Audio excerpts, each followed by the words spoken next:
Good to see you here today. I'm Pastor Jack Price. It's my pleasure to join you and be part of this event. You know, at PPH, our motto is we are family. And learning to live as family involves learning to understand the issues that face us as family. I've found in recent years that more and more residents come to see me because they or a spouse, a partner, a member of their family, a child, grandchild, great-grandchild, niece, nephew, have revealed that they are part of the LGBTQ community. This is often a very challenging experience, and one thing that makes it more manageable and bearable is understanding. What is this all about? How are some of the stereotypes with which many of us have grown up being corrected today? What do modern medicine and psychology have to teach us? How can we support each other and those children, grandchildren, nieces, and nephews through a challenging journey? I don't imagine we'll answer all the questions today, but we can begin by listening, by sharing honest questions, and by seeking understanding of these issues as clearly as possible. Thank you for your presence here today.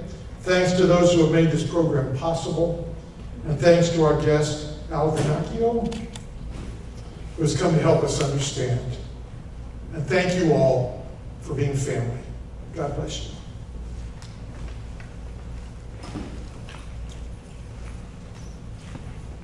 you.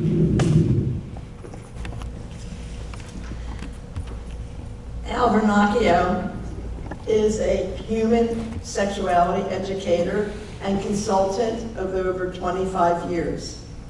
Al has lectured, published articles, and offered workshops throughout the country.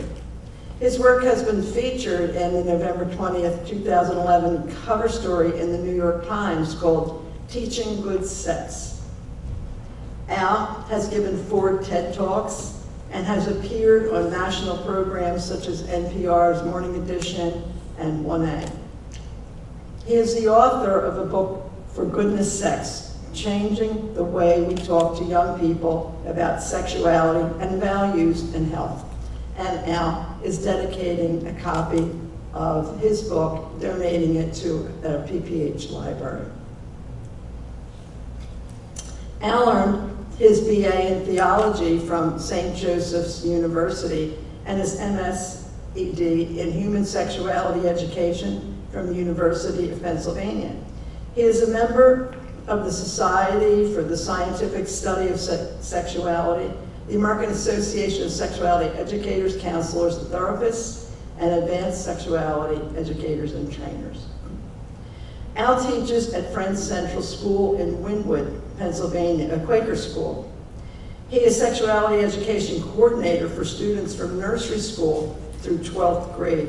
Imagine that, teaching children, very young children, to respect their own bodies and the bodies of others. Al was just notified that he received a $500,000 grant from the E.E. Ford Foundation to educate high school age students about consent. In his work as Sexuality Education Coordinator, Al teaches classes, organizes sexually themed programs and assemblies, provides parent education on human sexuality topics, and is one of the faculty advisors for the Gender and Sexually Orientation Alliance.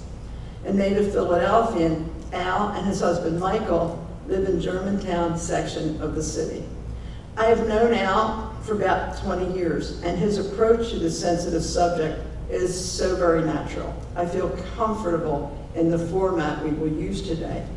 Al will show the PowerPoint presentation, and I will ask questions as we go along, as I think we probably will need clarity or a deeper explanation of some of the points he will make. I will ask everyone to hold your questions until the end of the presentation, because sometimes the questions that you have may be answered during the presentation. Al has spoken to many groups in various settings. This is the first time he will bring this subject to a group of older adults. Sometimes our children and grandchildren assume we are not up to date and informed with regard to certain contemporary issues, especially with regard to sexuality. In reality, we are older and wiser than they are, but they are correct. We are not up to date. There is every reason for us to have a healthy understanding of gender issues, especially if our understanding can bring us closer to those we love. I now would like to introduce to you my good friend, Al Vernacchio. Thank you so much.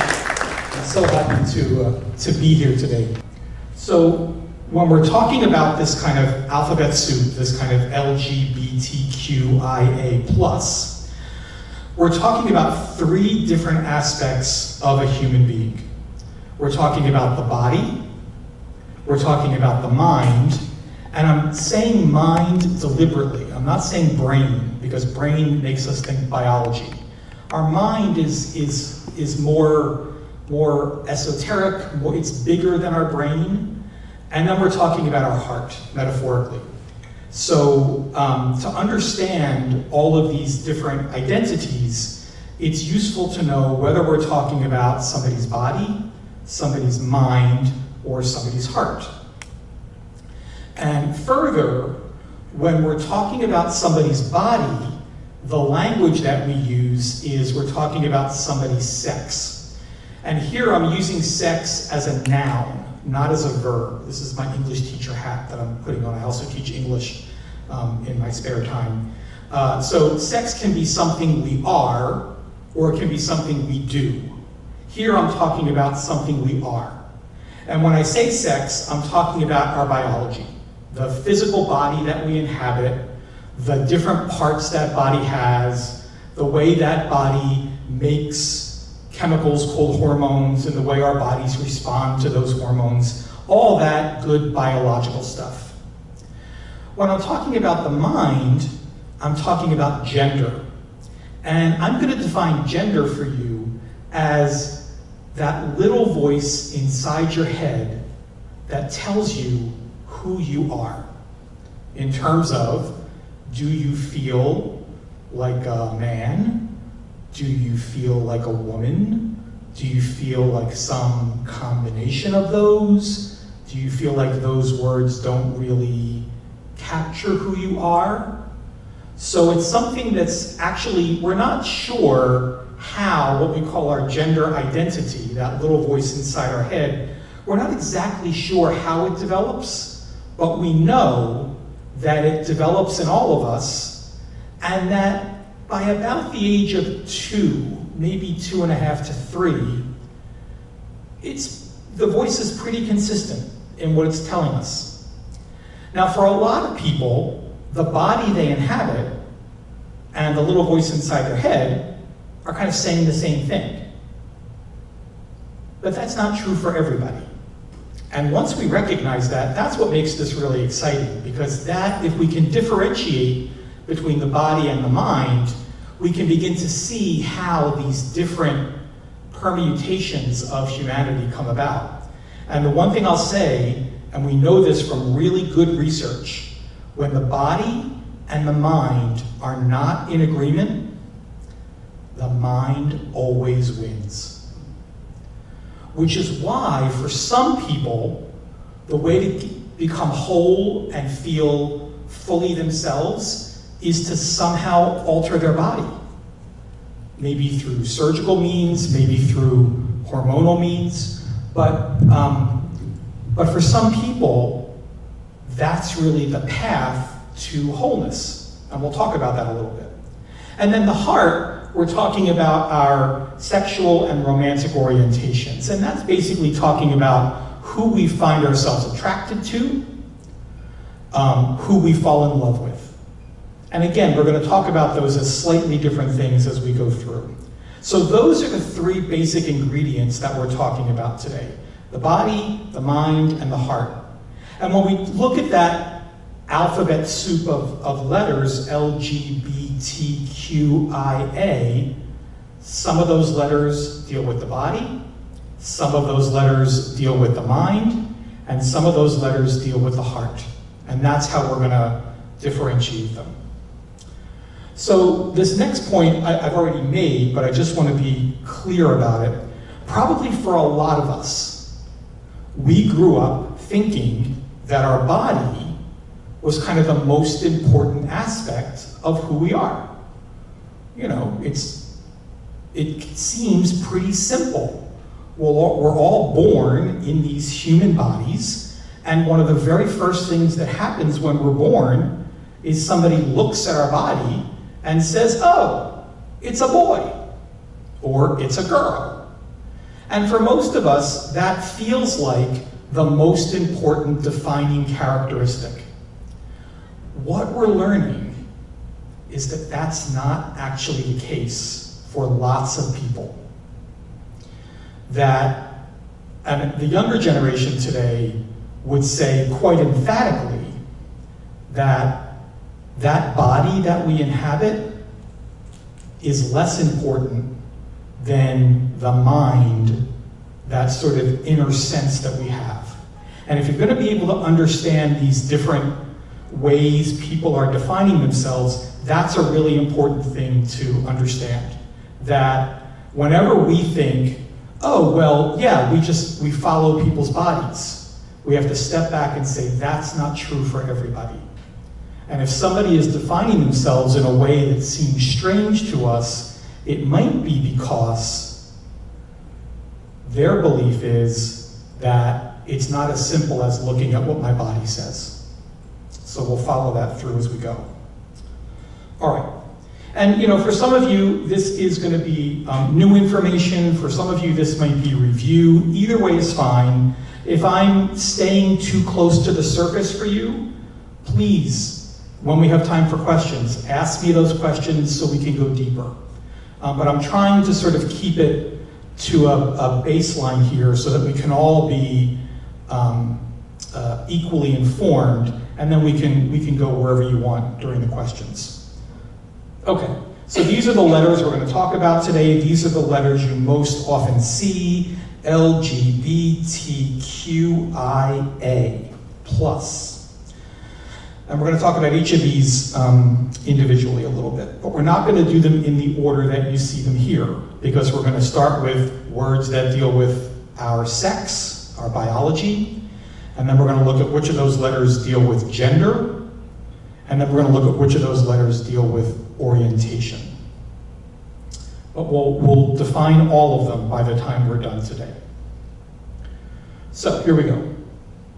So let's start by talking about, again, sex, that quality of our body, the body parts we have, the hormones that our bodies make, the way our body uses those hormones. And you know, again, for many of us, we learned pretty early on, and we learned it as an absolute truth, that when it comes to sex, there's male and female. Even Genesis, in the second creation story, talks about, you know, God creating humanity, and uses the terms male and female. But what's interesting is that's actually not the whole story. And that letter I that you see in LGBTQIA stands for a term called intersex. We used to use a different term for these folks. We used to use the term hermaphrodite. That might be a term some of you heard. We don't use that term anymore because that term feels kind of, it was often used as a term of derision or kind of like making somebody a freak. And we don't want to do that. So the term that the community of these folks has chosen to use is intersex, and so we're respecting that. And all that means is somebody has a body that doesn't completely follow what we think of as a male body or a female body. And you might think, well, how many people out there are like this? How many people out there in the world are intersex? It's about 1 in 2,000 births. So, but here's a better statistic. There are as many intersex people in the world as there are redheaded people in the world. So think about how many redheaded people you know. Now, I'm not saying that if you're redheaded, you're intersex. They're two different things. But that's how many. There's a lot of folks in the world who fall into this category. And for years and years, we didn't recognize, we didn't appreciate, we didn't respect who they were, and now we're learning to do that. So when I say somebody has a body that doesn't fully correspond to what we think of as male or female, you know, one of the first things people often start to think about is like, okay, so what's going on like down there between people's legs? And, you know, yes, in some cases we're talking about having reproductive organs that kind of look like a combination of a male body and a female body, but it's much more common that intersex people, there are some internal qualities. For example, and I'm not going to go deep into this, but you probably learned somewhere along the way that, you know, if we're looking at genetics, female-bodied people are XX. They get an X chromosome from their mom and an X chromosome from their dad. XX equals female. If you get an X chromosome from your mom and a Y chromosome from your dad, XY equals male. And again, for a long time we thought, well, that's it.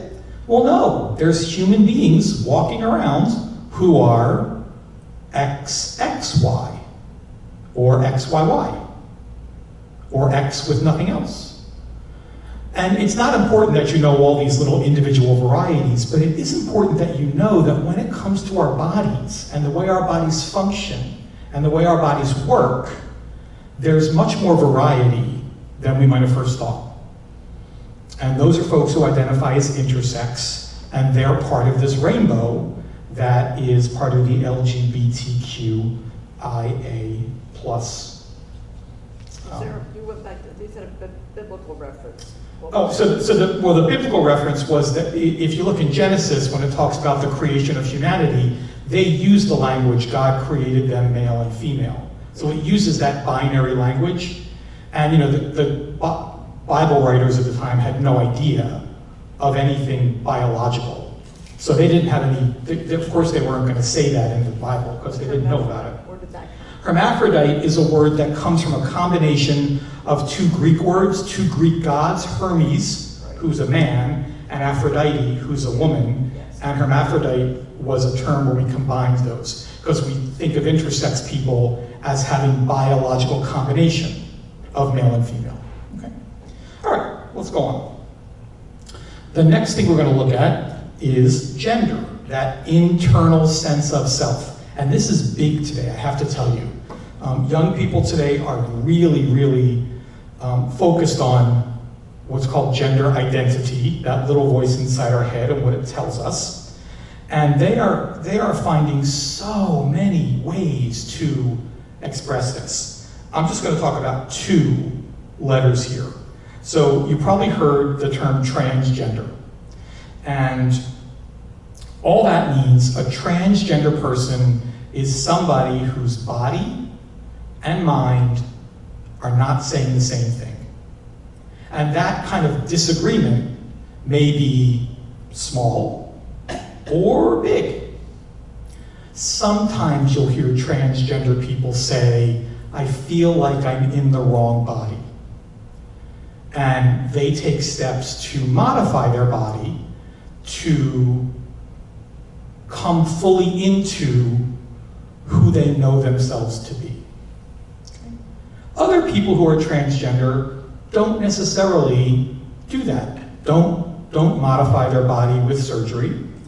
Don't modify their body by taking hormones. So this is it's a vast experience of being transgender. It can mean a lot of different things. But at its very core, what it means is the body we live in and the mind are not saying the same thing. Now for those of us, and I'm a person who my body and my mind are in agreement. I have a male body, and that little voice inside my head has always said, you're a guy, you're a boy, you're a man. We call that being cisgender. So I would probably, and it's a dangerous assumption to make, but I would probably assume that many of us here in the room would fall under this term called cisgender. And all that means is your body and your sense of yourself are saying the same thing. So that may be a term you didn't even know you could apply to yourself, but you can. And cisgender and transgender are just two different ways to explain the relationship between the body and the mind. Okay. So that's the T in LGBTQ. And you'll be seeing, actually, the Supreme Court just had a ruling about transgender young people. One of the things that you might hear about with transgender people is issues around bathrooms. Like, what bathroom are you supposed to use? Are you supposed to use the bathroom that fits what your body is? Or are you supposed to use the bathroom that fits with what your mind tells you are? And transgender folks have always said, the bathroom I need to use, the bathroom that I feel like I should be using, is the one that fits up here. It may not be the one that fits down there. And the Supreme Court just said, yes, that's true. That if you're a transgender person, you should be able to use the bathroom that fits with your gender, even if it doesn't fit with your sex, with your body. You're also going to see this in the Olympics this summer. There's going to be conversations about which team do transgender athletes play on. So if somebody is transgender, so maybe they were born with a body that sort of fits the definition of a male body, but their gender identity is female or is woman, they're going to want to play on the girls' teams, not the boys' teams. Is it fair to let somebody who has a male body play on a girls' sports team? Well, that's a big question. I can tell you that where I work at a Quaker school called Friends Central, and we are part of what's called the Friends School League, so all these Quaker schools get together and compete against each other athletically, and our league has said, yeah, kids should play on the team that fits their gender, even if it doesn't fit their body. That's what seems most fair. But again, there's a lot of debate and discussion about that. Okay, the other term we have here is queer. Now, I know that for folks of your and my generation, this word may seem like a slur. For a long time, that was a word that was used kind of against people. To call somebody queer was to sort of call them different or somehow not normal. But that's one of the words that the community has said, actually, we want to take that word back. They used to use it against us. We're going to use it in a positive way. So queer just means somebody who says, when it comes to my gender, when it comes to this sense of who I am, I'm clear who I am, but it doesn't really fit the definition of man or woman necessarily. I feel like I'm some maybe combination of them, or I feel like I'm something entirely different. And again, the question is, who gets to make these definitions? And a lot of us believe that people get to define themselves, and that our job is to try hard to respect people's definitions. So there we go. And again, we can come back to that with questions. Let's move on to where most of the letters live. This is in the orientation, the heart. So I talk about sexual and romantic orientation. And recently, we've come to this idea that maybe those two things are slightly different. Think of your sexual orientation as kind of who a person is attracted to, or who a person finds desirable, or who a person thinks is cute and maybe wants to, hold hands with or kiss with, or maybe, be sexual with in some way. And think of romantic orientation as who you fall into deep love with, who you make long-term commitments to. For a lot of people, these are the same. So I'm a person who, my sexual orientation, as Marge I already said, I have a husband, so I identify as gay. I've always been more attracted to male-bodied, men-identified people, people who would identify themselves as men or guys, than I have been to women. And I also fall in love with those same people. So my sexual orientation and my romantic orientation are the same thing.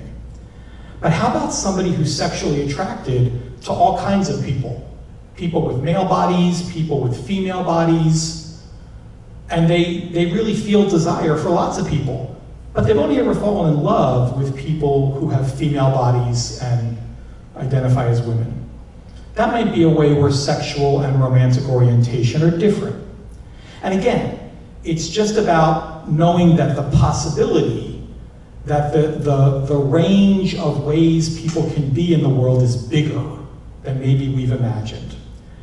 And so the labels that we tend to see here are lesbian, which is somebody who identifies as a woman, very often has the body of a female who falls in love with people who are female-bodied and women-identified. Women who fall in love and are attracted to women. Gay, a man who is attracted to and or falls in love with other people who identify as men.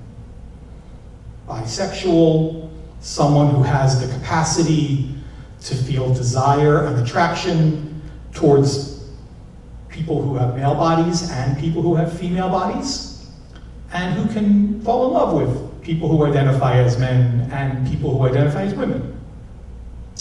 And then and those are probably the ones that you're most familiar with, you've heard the most. Here are some others.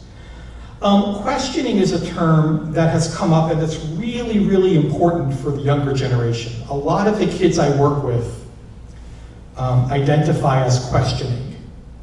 And what they're saying is, I'm just not sure yet.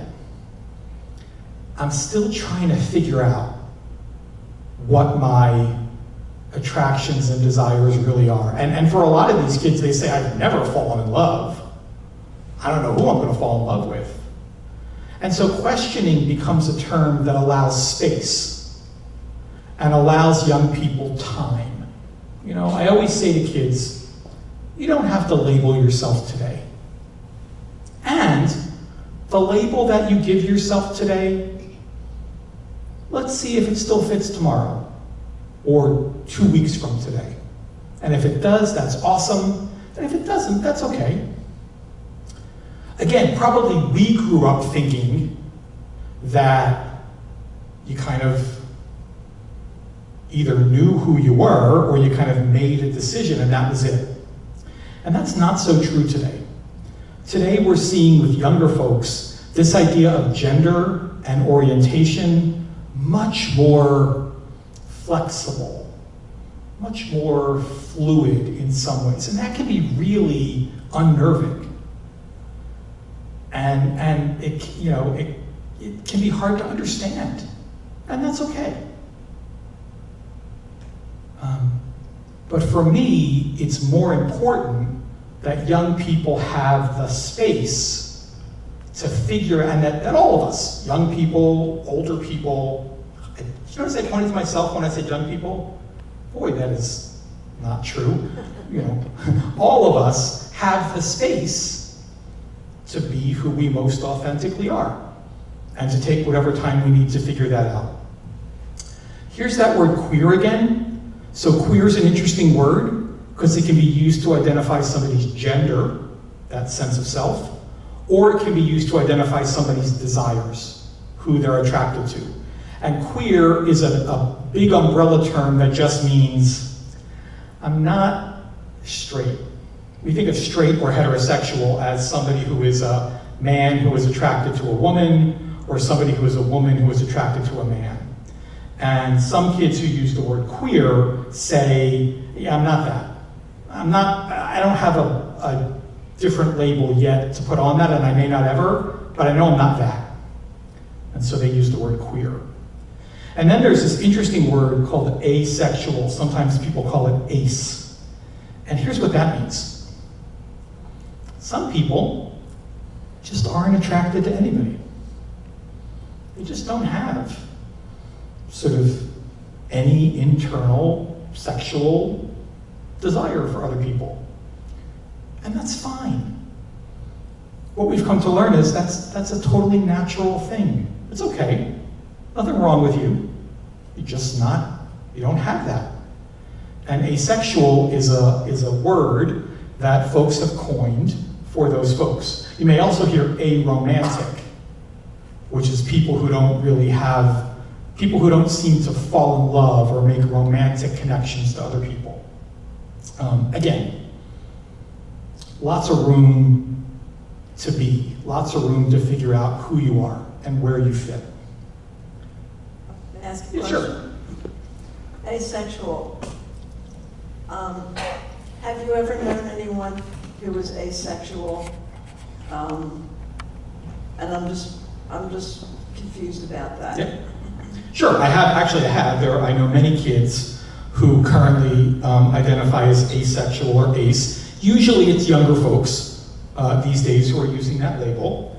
And, you know, I think the old way of thinking about that is a lot of us who are older would probably say to that young kid, oh, honey, you just haven't met the right person yet, or you just haven't, you know, it'll happen, right?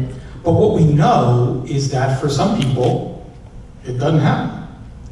And so I have known some kids who identify as asexual at one point in their young life, and then later on take a different label for themselves. That can happen.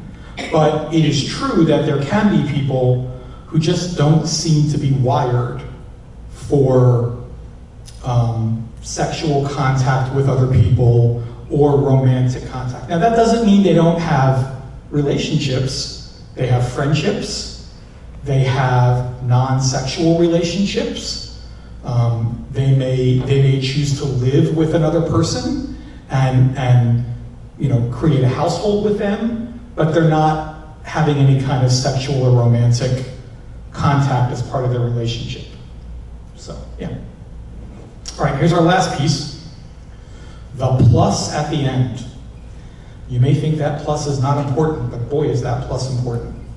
Because one of the things, and I've been doing this work for 30 years, and one of the things that I am continually amazed by, and also kind of heartened by, is the way that there's always new terms.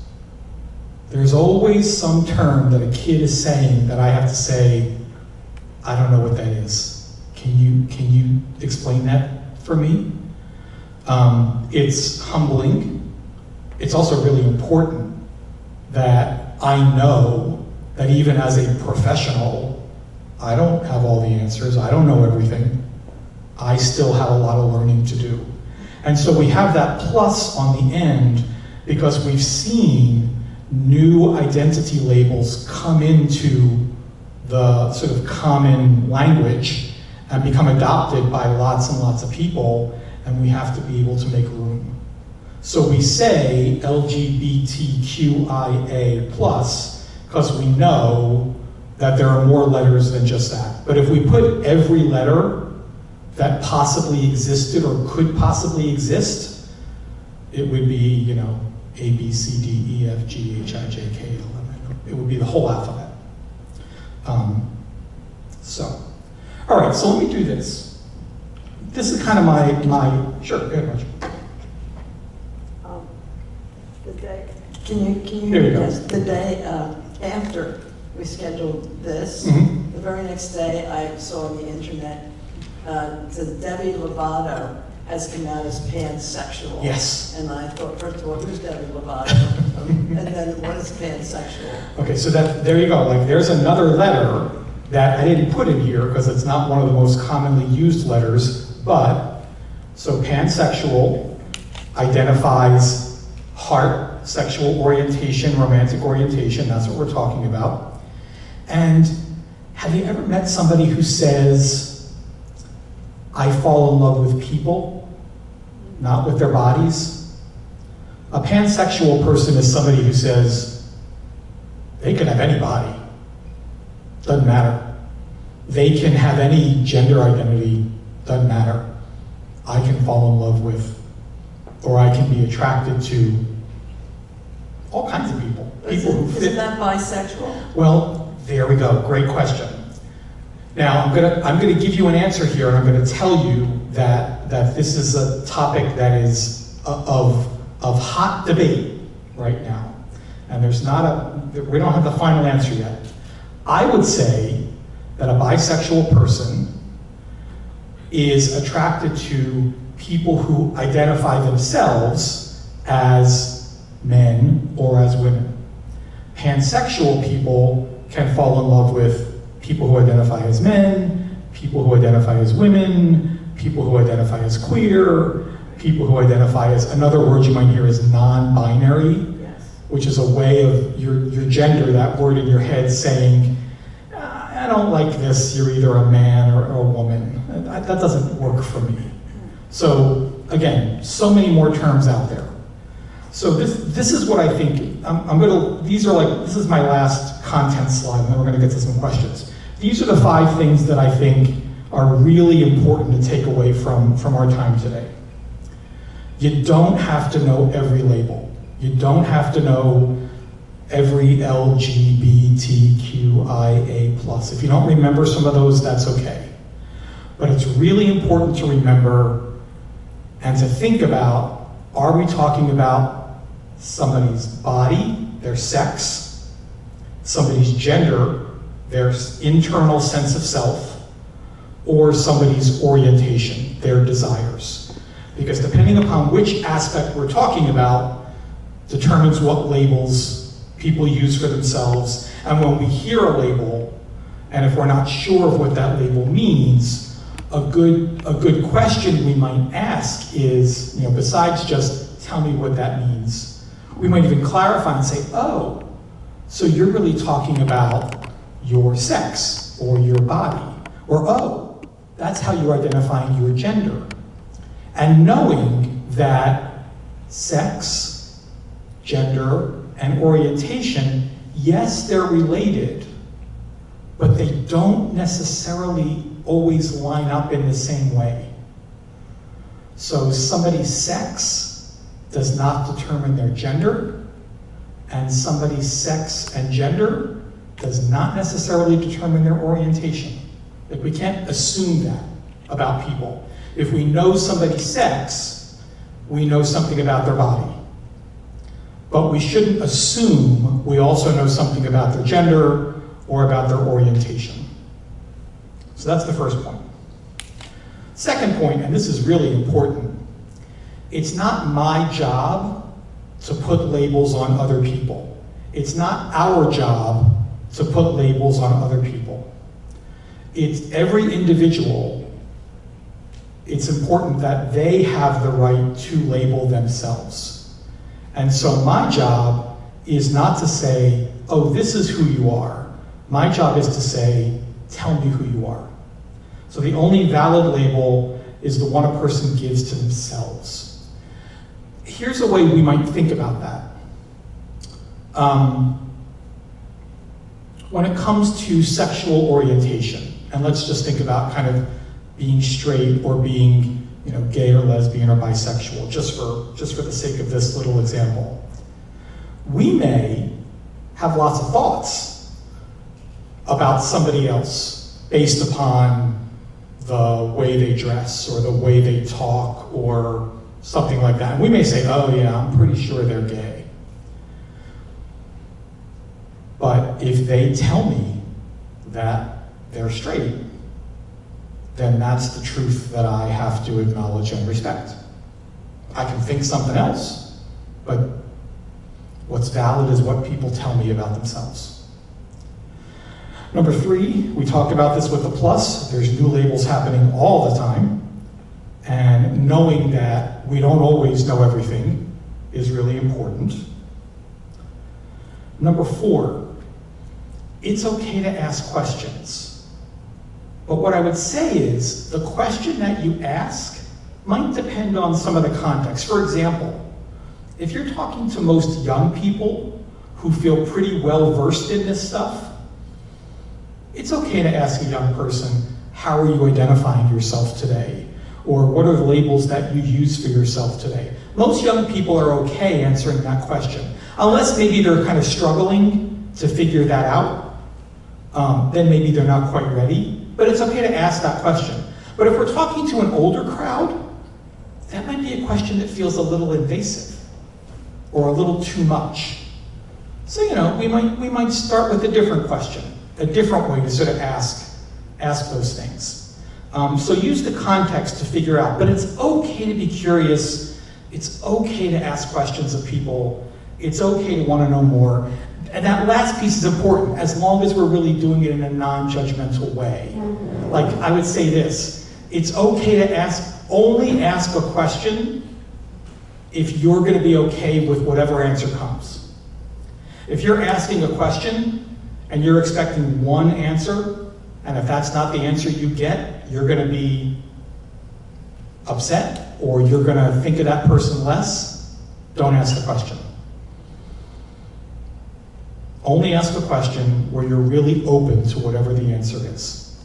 That's really important. Because young people today, they really need us to be affirming of them, not to tell them who they're supposed to be, but to tell them that they have permission to think about themselves and to grow into an identity and that they're the expert on who they are.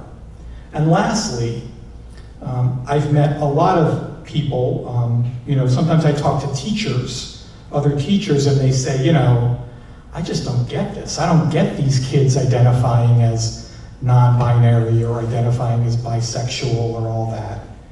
And, my answer back to them is always, can you respect them?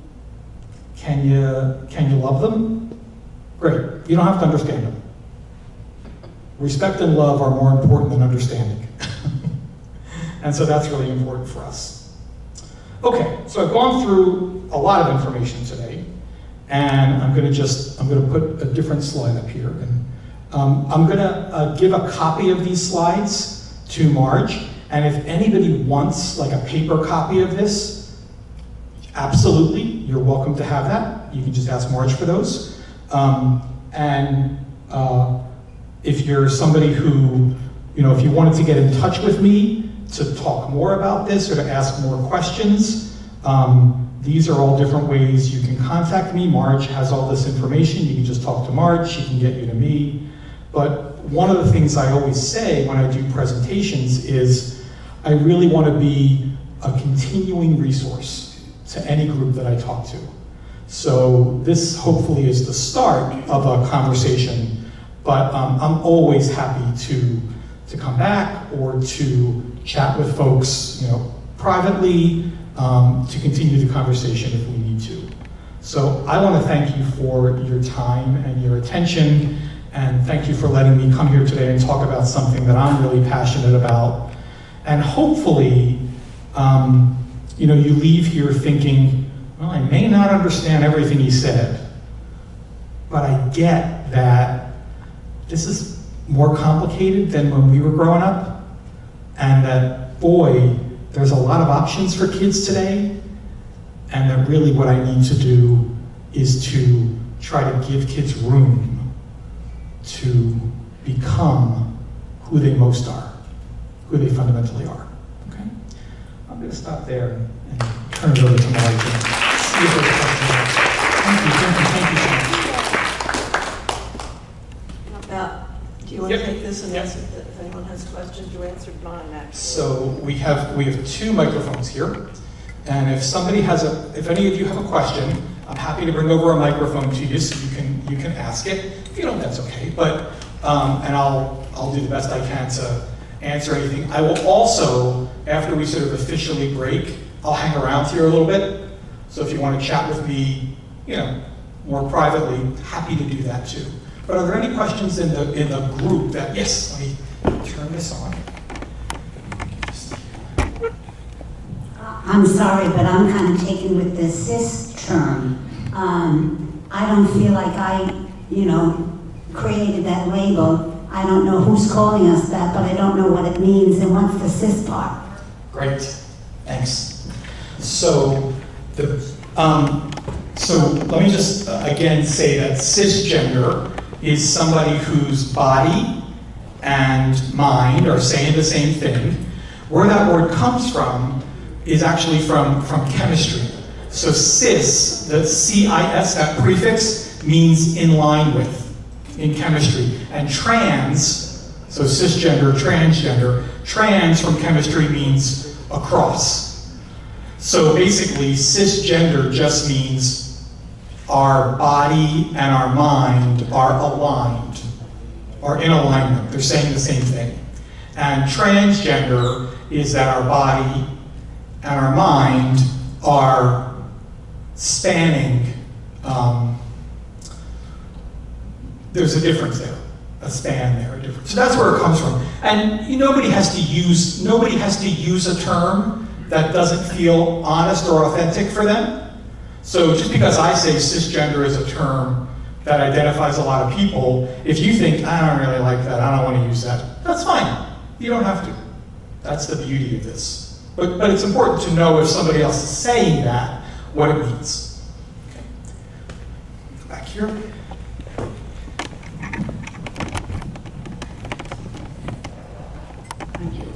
I have a question about sports Sure. and trans. So, if there's a trans woman who was 6'4" and weighed 250 pounds and now wants to go out for the women's track team or softball team, how's that fair? Yeah. Such a great question, and a really common question. So let's think about it. Because how is it fair is a really honest question. And some people say, isn't that why we divided sports the way we did? Because male bodies have certain potentials, and they're different than the potentials that female bodies have. That's true. It comes down to, and again, this is hard. This is a real shift in thinking. It comes down to, is it fair to ask somebody to play on a team that they don't feel like they're a part of? So, and here's the tricky thing, right? It comes down to which fair do you go with? Do you go with fair according to bodies? People who play on a sports team should have a certain set of parameters of physical qualities. You can judge fair that way. Or is it fair that people get to play on the team that most represents who they think they are? Not everybody's happy with those decisions. As a matter of fact, in the Olympics, we just saw there's a runner who's a trans woman, so somebody who was born with the biological body that we think of as a man, but identifies as a woman, and I don't know if she has had different surgeries on her body or if she's taking hormones. I don't know any of that. But what I do know is she qualified for the Olympics for the women's track and field team. And again, some people are going to say, that's not fair.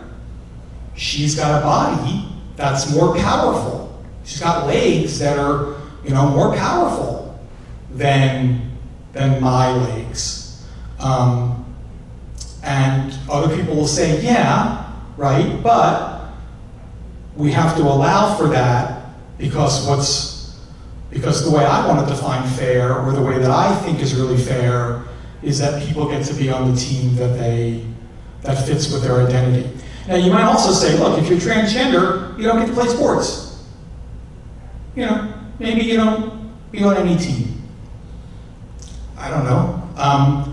What's also very interesting is that this question comes up mostly about trans women. So people who were born with male bodies but identify as women, we don't hear anybody raising a stink about trans men. So if somebody's born with the body of a woman but identifies as a man and wants to play on the boys' baseball team. We often hear people say, yeah, go ahead, go for it. So what that might tell us, and I'm absolutely not saying anything about your question, I'm speaking much more generally.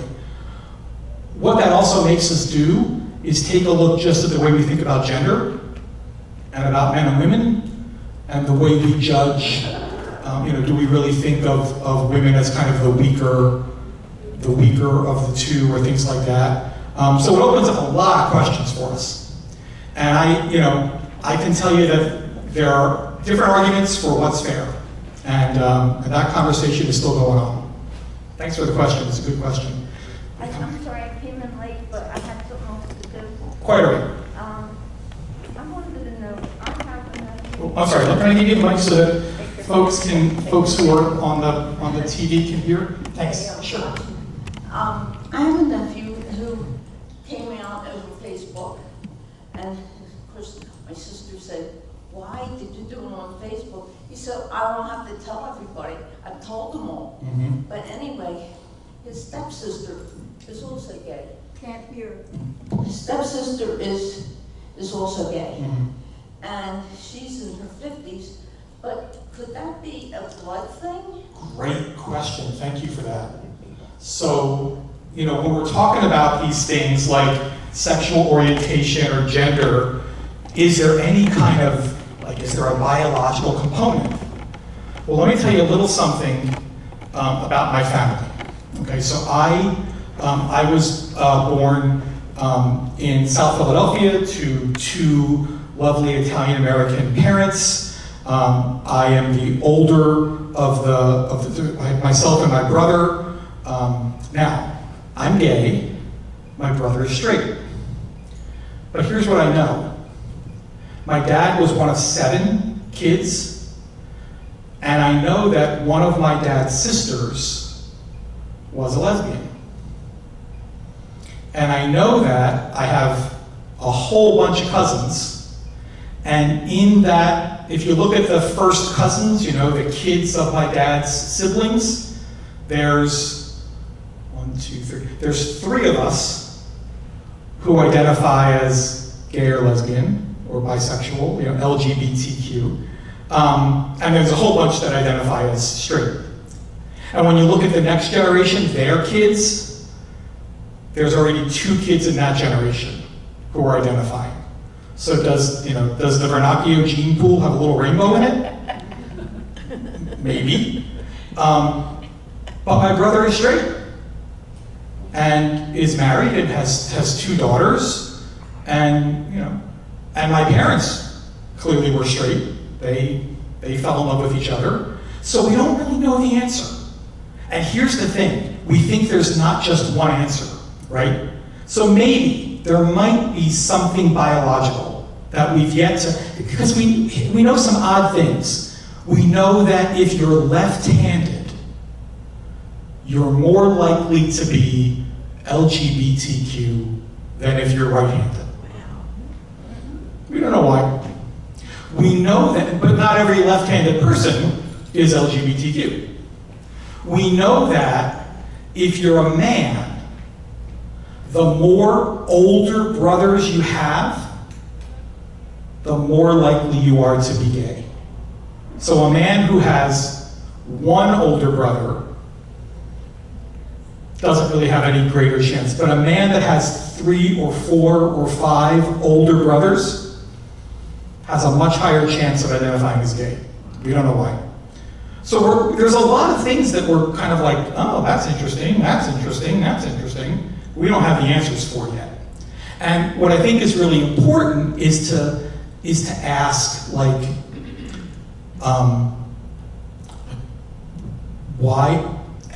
does the answer matter, right? Nobody's actually trying to figure out why straight people turned out straight.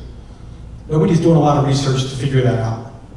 That's not a question we're spending a lot of time with. Sometimes we worry about questions because sometimes we think those questions come from, and not at all from your question, not at all, but sometimes that question comes from if we can figure out where it comes from, we can fix it. And some of us think, there's nothing to fix. I'm fine. You know? So that's interesting. So thank you for that question. Really important. And we just don't know. Yeah. Okay. I'm conscious of your time. I'll stay here as long as you have questions, but it's also okay if you need to get up and go and move on to something else. That's perfectly okay. This is maybe way out historical, not contemporary. There's a term eunuch. Yes. And in the Bible, eunuchs were faced some heavy prejudice. And in the book of Acts, we have an Ethiopian eunuch who was accepted. And it's a historical issue, I suppose. I don't know if there's any contemporary.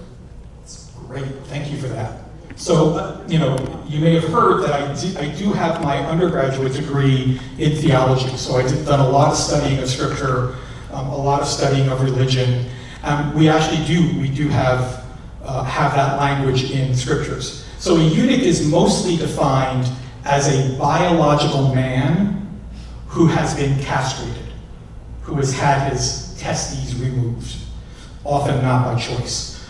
And so a man who, in a lot of societal views, has sort of lost the thing that makes him a man. And very often eunuchs were treated as less than. Sometimes they were assigned female roles in society, because if you're not a man, you must be a woman. But we do have that interesting place in Acts where we have a eunuch who was kind of elevated and held up, right? So what's interesting is that a lot of different cultures throughout history have had a lot of different ways of looking at people who are different. In the Native American tradition, folks who are whose gender doesn't correspond specifically to man or woman are often called two-spirit, inhabiting a body that has two spirits, and they are often looked at as really special, really gifted, rather than looked at as kind of freaky and less than. So different cultures have different ways of responding to this. And it's always interesting to think about that. And there are certainly historical examples going back as far as we can find of people differentiating gender and orientation and things like that. The last thing I'll say about scripture, and this is a little bit in the weeds, but if you're somebody who's really interested in scripture, it's really, really important to know what the original word is when you're looking at things about sex. So the scripture uses the word homosexual several times in it. Here's the problem. The word homosexual didn't exist before 1869. That's when that word was invented.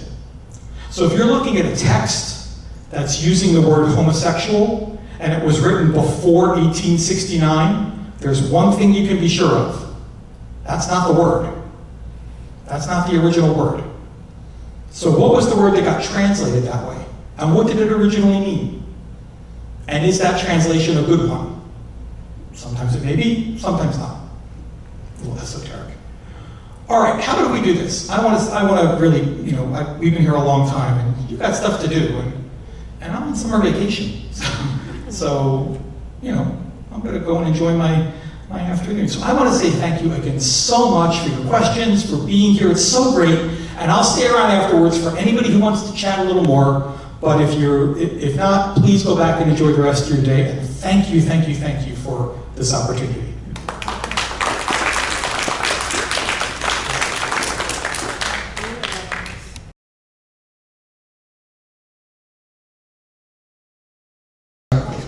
For any of you who don't know, my name is Nathaniel Lehman. I'm one of the new social workers in the social work department. On behalf of social services, we'd just like to thank all of you for being here today. As Al concluded in the end, we can remember that the conversation doesn't have to stop here. If any of you have any questions or clarifications, feel free to please stop by the social services and ask any of us, and we'd be glad to sit down with each one of you and just go over anything that you might have. And just be able to help you come to any answers that you might be seeking. So thank you.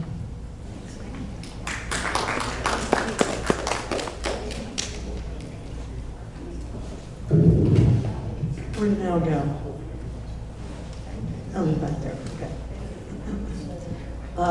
It's been a really fabulous program, and Al is attending to one of our people, and before he leaves, I will present him with a little gift from our greenhouse, a little love gift from PPH, and a copy of The Reach, so he gets to know us better. And this has been really an interesting, enlightening experience. Al, this will be for you. It's a little gift from PPH from our greenhouse, and it has little daisies around it. They happen to be Marjorie daisies, just so you remember. You put them in your hand. Thank you. And a copy of The Reach, which is our publication, so that he gets to know us a little better. Great. That was fabulous. Thank you so much.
Love sings us all life long.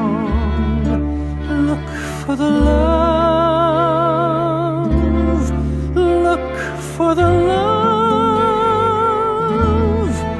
look for the love in everything.